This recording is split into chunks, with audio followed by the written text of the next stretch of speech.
Hey everybody, Hugh here. Welcome back. Hope you're all keeping well. Thought I might give you a look at the tomato bottle. We have, it is the,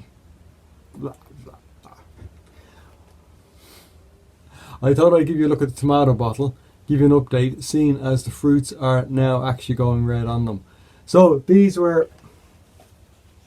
there we go. It's tomato sweet pea currant. So it's grown for that size fruits, and of course that's the tomato bottle that we did earlier in the year. So in more recent times, just been waiting for them to go red. Honestly, they've been developed and just sitting there. The weather's been cold, so waiting for that bit of heat, which has happened during the week. So it's tomato sweet pea currant. They're very small.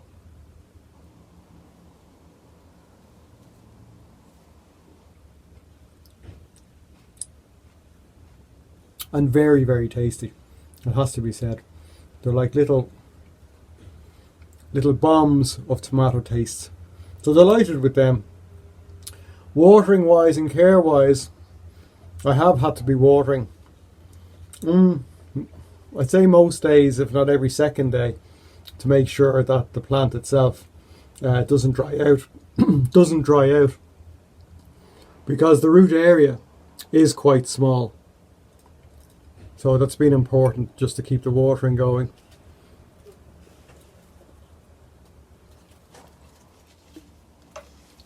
Now, interestingly, I was talking to another chap during the week. I was saying about trying to get the fruits to ripen on the sweet pea currant, that it's end of its season. Although tomato season is just beginning, I was saying it's the end of tomato season. And he was saying, have you heard about feeding it with sugared water? So I hadn't heard about that before. He said at the end of the season to feed the soil with some sugared water to help the tomatoes ripen. So, I don't know, has anyone out there heard of that? There is the second tomato bottle that I did.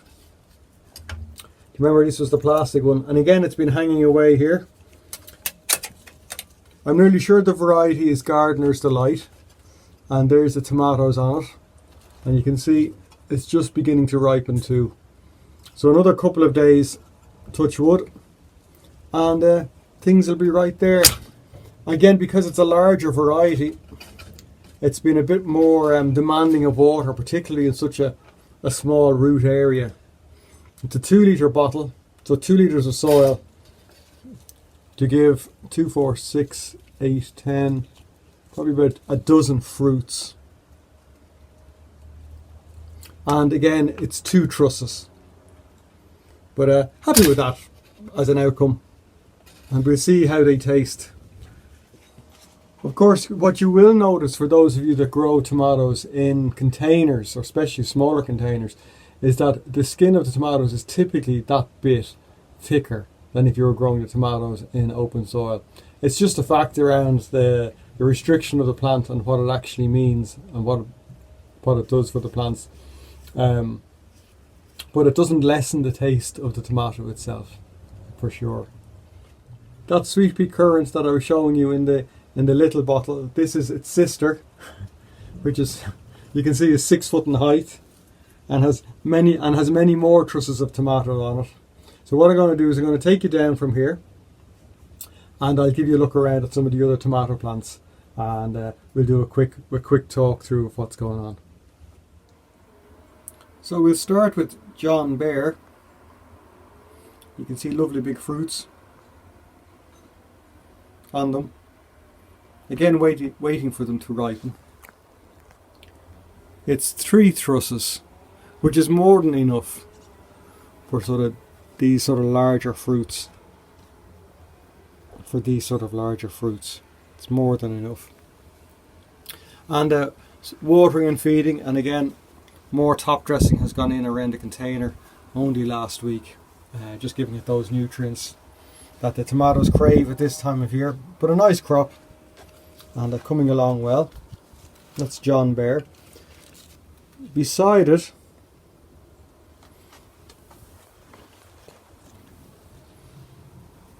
you can see the Colgar. Again, nice large trusses of tomatoes, just beginning to turn colour there, and 3-4 trusses on that, in that size pot.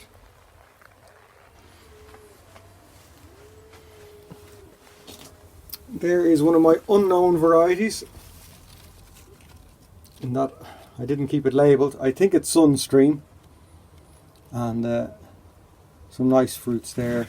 And that's one of my 3 or 4 litre plants that I was growing with only 2 trusses on it. I was doing a couple of different varieties in smaller pots just to see, with only 2 trusses, just to see would they ripen quicker, would the fruits be bigger, and so on and so forth.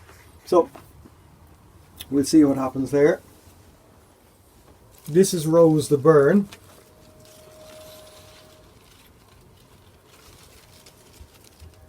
Lovely mid-size plum fruits,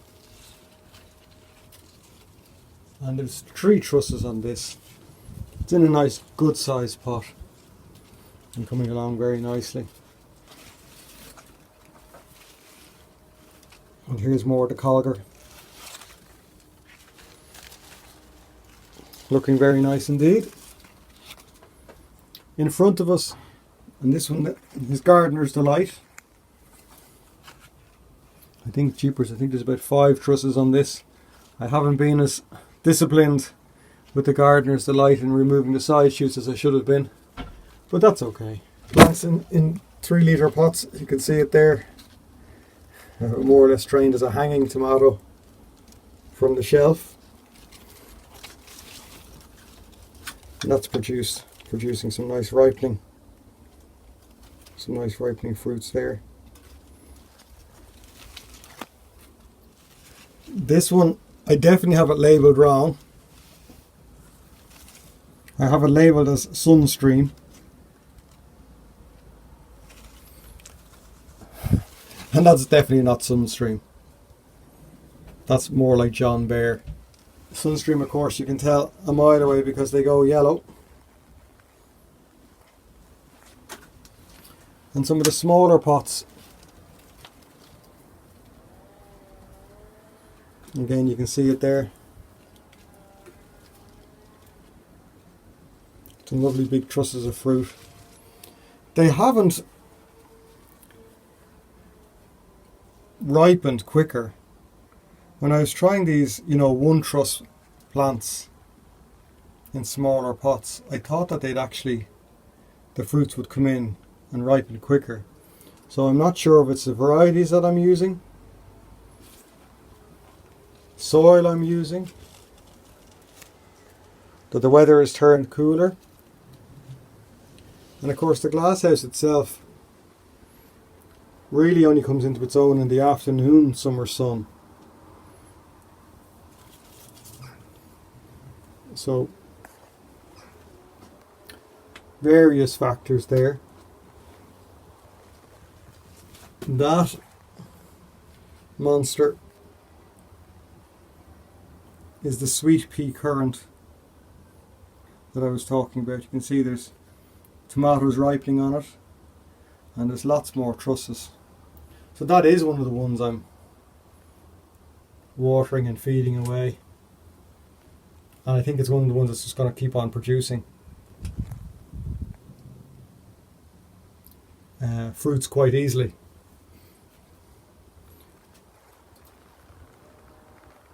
And then some more 1 truss plants. Be interesting to see the quality of the fruits once they ripen versus the quality of the other.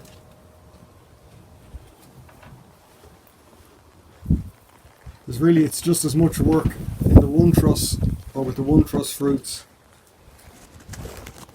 as it is putting the bigger plants in pots. Of course, with a 6x8 glass house like I have here, you are limited, aren't you, with space? So it's just trying to get the best of it.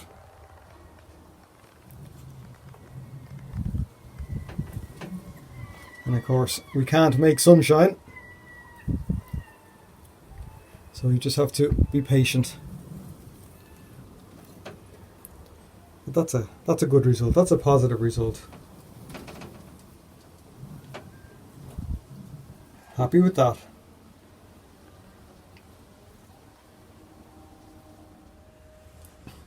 So as always, thanks very much for watching and stopping by. Hope you're keeping well.